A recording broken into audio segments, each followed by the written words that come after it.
Hello, and welcome to a very special episode of Tobyknits Quilty Fun, episode 16. Now, why is this different, you may ask yourself? Why is it special? Yeah, I know, I'm here, so it's bound to be special anyways, right? Right. No, the reason it's a little bit different is today I'm giving you a tutorial. Yes! Please forgive the video quality because I haven't got my new cameras yet. Actually, don't even have any new cameras coming yet, but I'm going to be looking for some so I can do various angles for you. But in the meantime, we just have to make do with my lovely iPhone. So I really hope that you enjoy this video. It is the mystery block of the month by Corey Yoder of Coriander Quilts. And this is block 1. I'm dreadfully behind in my blocks, but I only just jumped on the bandwagon. So she just released 3. And so I will be doing block 2 shortly. But in the meantime, here is how I did block number 1. Okay, so the very first thing that I did was I printed out, and this is a free block of the month, by the way. You can go to Coriander Quilts website, and you can download the free patterns there, or on her YouTube channel. And she also does a video on how to put it together.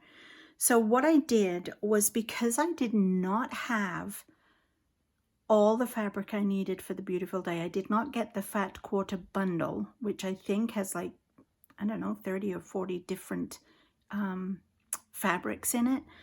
And I this takes 20. What I did was I bought a fat 1/8 bundle. I think it's a mini bundle. I'll leave a link below to where I got them at the Fat Quarter shop. And of course I had already got the mini Beautiful Day Fat Quarter bundle, which has 12 in. So the 2 added together gave me the 20 that I needed. Most of the blocks are using up one color with your background and your panel piece. So I'm pretty sure you can get it out of a fat 1/8 easily. So what I did is, because on the pattern she shows you the colors that she has used and gives you the numbers, and you also get this fabric requirement sheet. So what I did was I cut a little piece of each of the fabrics. So first of all, I put all the fabrics I had from the Fat Quarter bundle, and I put those on. Then I took all the fabrics that I had from the Fat 1/8 bundle, and I put those on that were the correct ones that matched. But there were a couple that I had that I did not have that particular fabric design in the bundle that I had.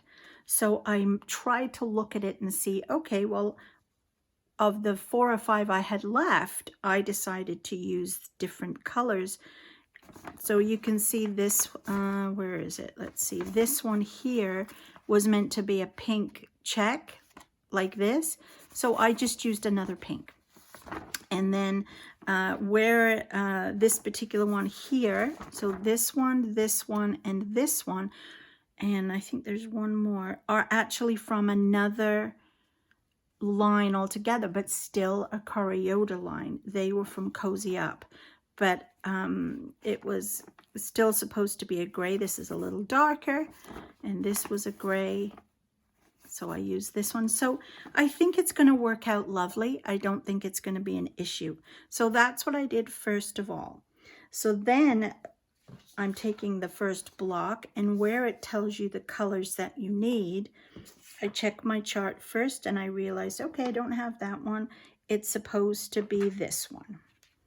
So then you cut out what you need. So that's what I did. So I have all my pieces ready on my 12-inch board, design board that I made myself. And I have cut out all my beautiful panel inserts. And what I did with these was I cut them, I think you need them to be 8.5, I think. But I cut them, yeah, I cut them to 9, just so to make sure I had enough room for them. So that's my D fabric. So I now have everything cut and ready, and I am now going to go and start to sew. Okay, so I have everything ready. I have my panel, which I have trimmed to the 8.5 by 8.5 panel piece. I have got there are 4 of these. There are 8 of these, and there are 4 of these. All the sizes are given. I'm not going to go over all the sizes, but they are all given in the instructions to explain to you how to do it. So the instructions are telling us we need to draw a diagram on the back of the print, which is this one, the C square, from corner to corner on the back. So here is my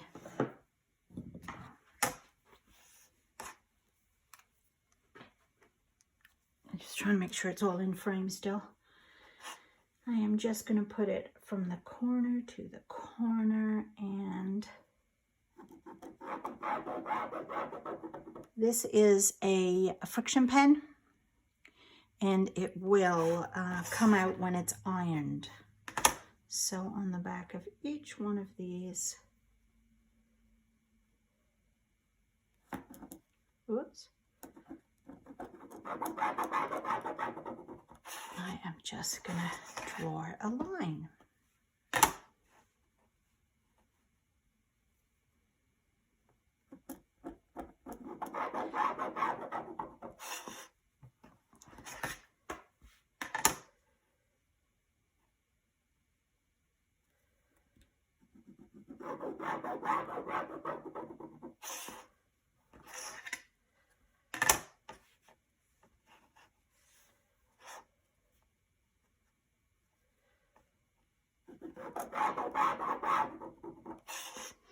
Just like this.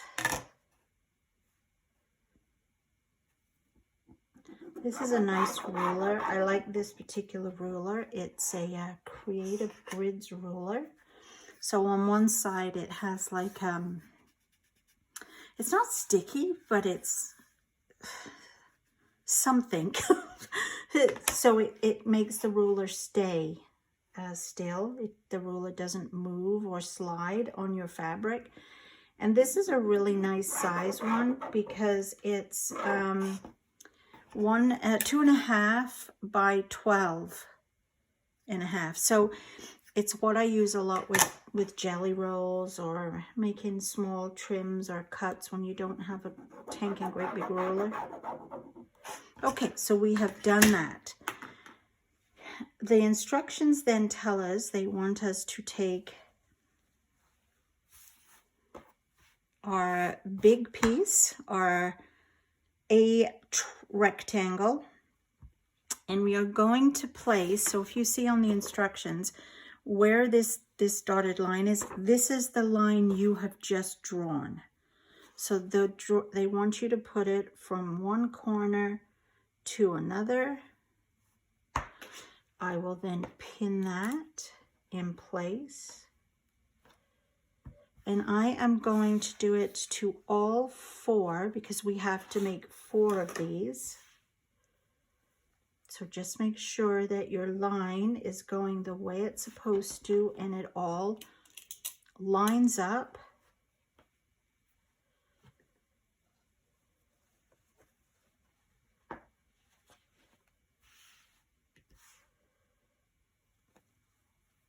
So you don't want it to go that way. You want it to still stay this way.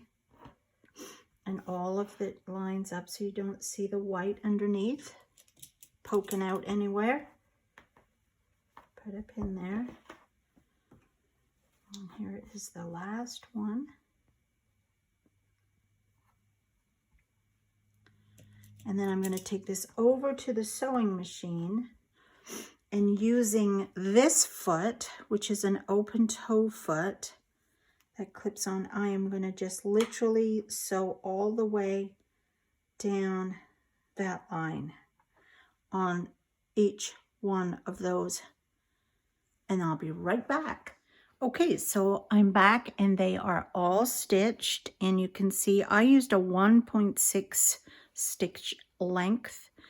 Some people may not be comfy with that. They might want to do it a bit bigger, maybe a 2, but you certainly want it to be a little smaller than a regular stitch size that you would use to just sew a hem or something. Once we've done that, now what we're going to do is it's telling us to trim. So what I'm going to do is I've got my iron here now, and I'm going to iron on top to set the seam, and you just keep it on there for a few minutes. And look, that line has gone. And then we're going to flip this over and press that. And just let it sit there for a minute.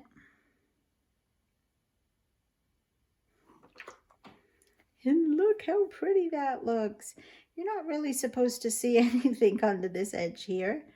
It's supposed to kind of look like that, but hey, that's fine by me.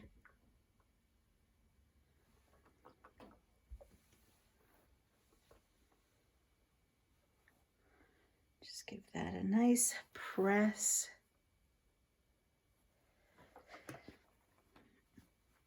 Do that with all of them.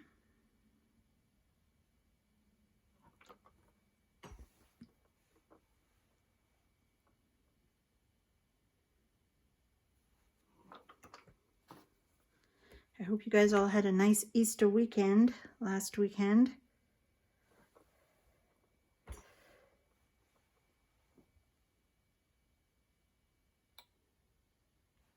All right, so we'll just put that over to the side. Now the plan is we have to cut all this extra bulk away. And again, this is where this ruler comes in super handy for me, because you'll see here there is a 1/4 inch line. So I'm going to line up my line of stitching with that 1/4 inch line. Take my rotary cutter and cut that away. So now this will lie lovely and flat. So I will do that with each of them. The other thing to note is, oops, get out of the way, you. I'm going to save all these little pieces, because once I sew those together down there, that makes a 1/2 square triangle unit. So there's that one.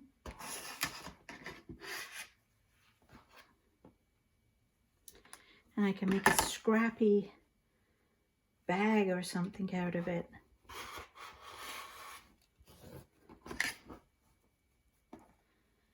And the last one,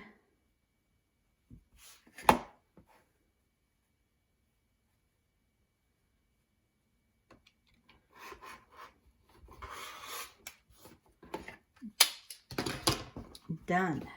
Move them out of the way. So now what we've done is we've done this part. Now we're going to repeat the same thing, but on the other corner here, and this is going to give us a flying geese. So this has to, they all have to be turned that way. We're going to take our other 4 pieces, but this time the line that we drew on has to go the other way. So it has to go up that way. Line that all up and pin it. And I'm going to do the same with all of these. Take them over to the sewing machine, and I am going to sew from there all the way up to there. And I'll be right back. And we're just going to repeat that same step we did before.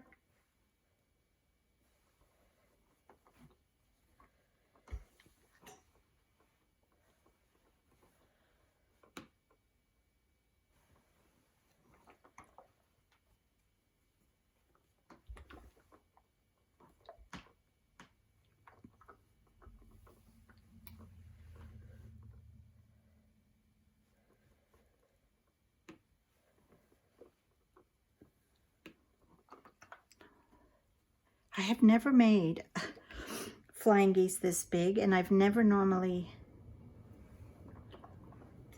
it's just so cool to do them this big. It's just easier to make sure that your points all meet and everything, because you have more fabric to deal with.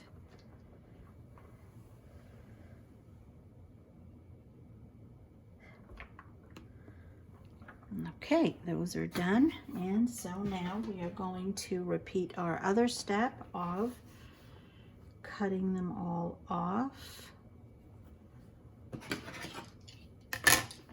You could probably cut them first and then iron them shut, but I think the idea behind, I might just trim that bit there off. I think the idea behind it is to, if you've got it wrong, like haven't got the placement right, you can just go back and redo it.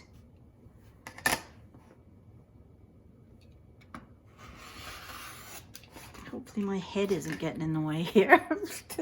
I'm trying different camera angles, and it's hard because I can't actually see what I'm doing in the camera, so I have no idea whether you can see exactly everything. So I keep trying to, I'm hoping that when I'm in the States, I can maybe try and find some better cameras to use to get some better shots for you. All right, so those are our flying geese all done. Now we're literally just going to put it all together.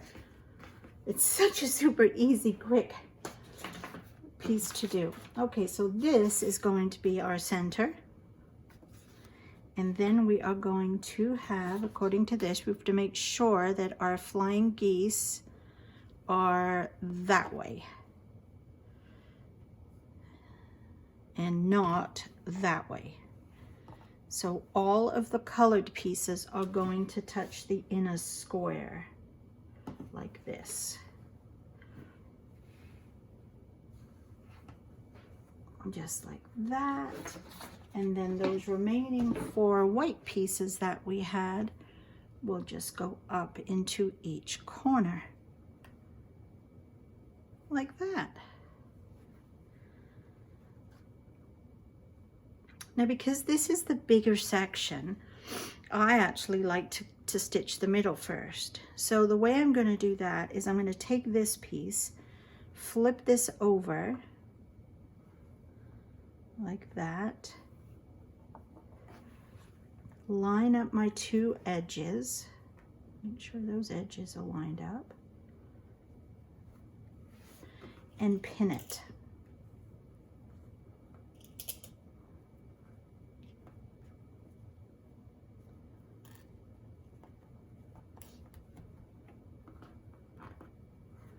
And just make sure that it is not on the edge there. Pull that down.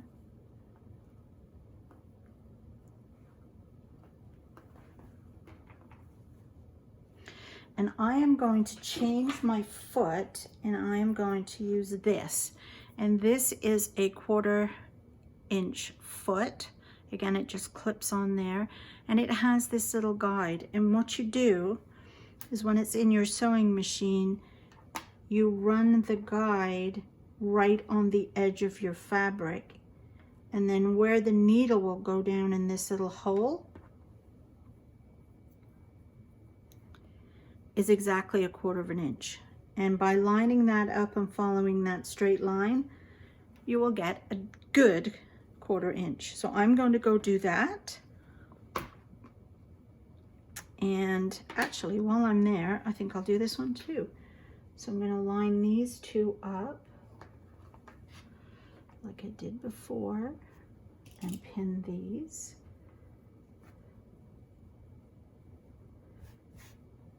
Make sure it's all lined up. And I will sew both of those right back. So here it is sewn on this side with the 1/4 inch seam and on this side. So now I'm going to set the seam.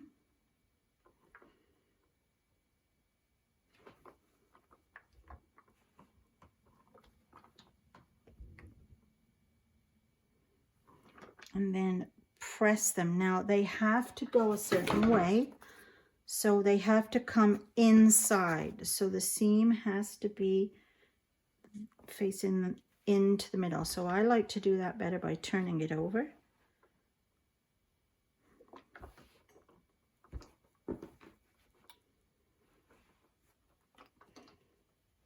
Turn it around.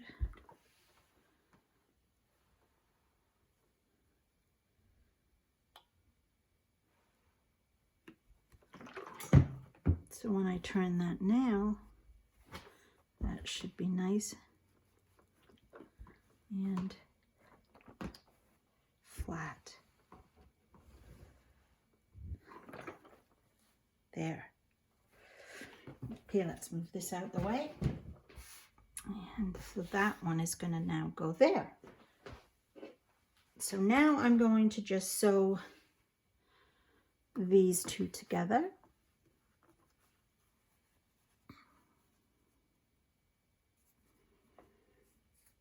And pin.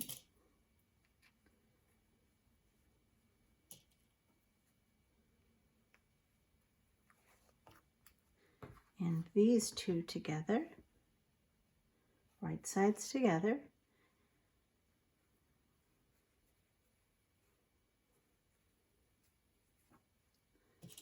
And pin.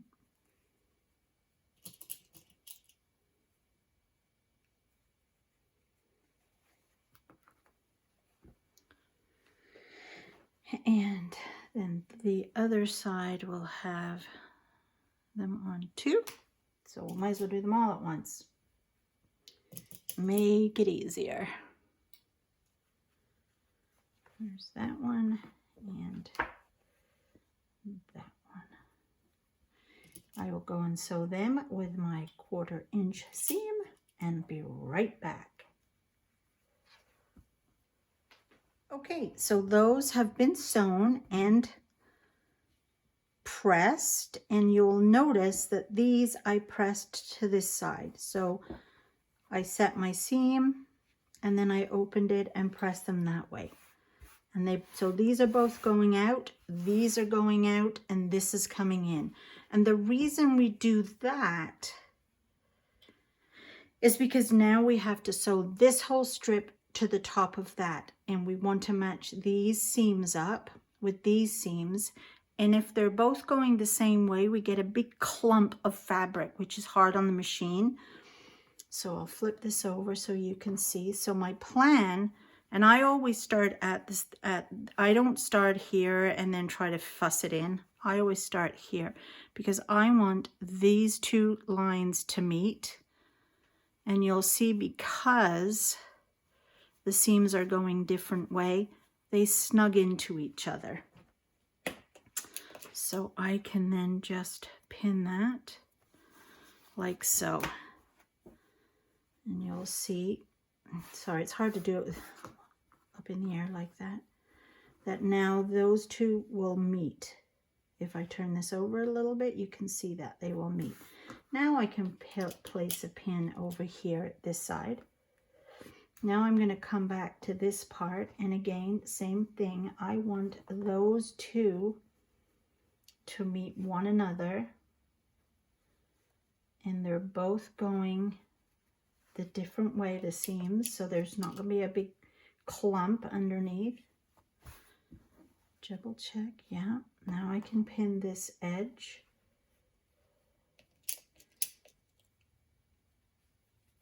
And I will stick one or two in the middle here just to hold that nice and secure while I go over to the machine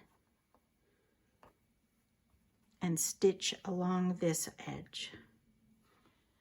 Once I've done that, I'll do the same at the other side, and I'll be right back. So stitching is done on both sides, I will just set my seam.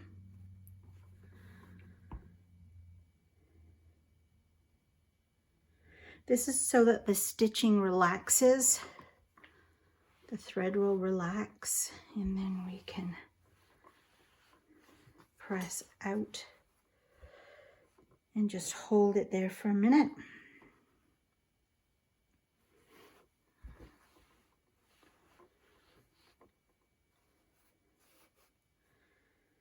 This is such a nice block to make. It's actually one of my favorites. I think it's called the Sawtooth Star, I think. Let's see, does she give it a name? She called it Starry Eye, but I think it's the Sawtooth Star, I think. Correct me if I am wrong, ladies. Let me just shift that out of the way. And there it is. There is our beautiful block, which will measure 16.5 by 16.5. Typically I go in and I just straighten my edges up to get rid of all the little waifs and strays of strands here. But so there is that one. The pattern did require us to make 4, and here are the others that I made. I love this one. The greens just, love them. And then this one, of course, is gorgeous too. I love this pink fabric. Just beautiful. Such a lovely pink. And then the last one is this one, which is the grays. So there are all my star blocks. Starry Eye star blocks. Beautiful Day Mystery block of the month, block 1. So what do you think? Did you enjoy that? I really hope you did. I'd like to try to do more of videos like that. Of course, there will be the new Cotton Cuts mystery coming up that I am going to be doing from start to finish with you guys, which will be a lot of fun. So let me know what you think. Was the camera angle okay? Did you see it properly? Do you actually want to see me sew, or are you just happy with what I did? So let me know in the comments below. Don't forget to like and subscribe and tell your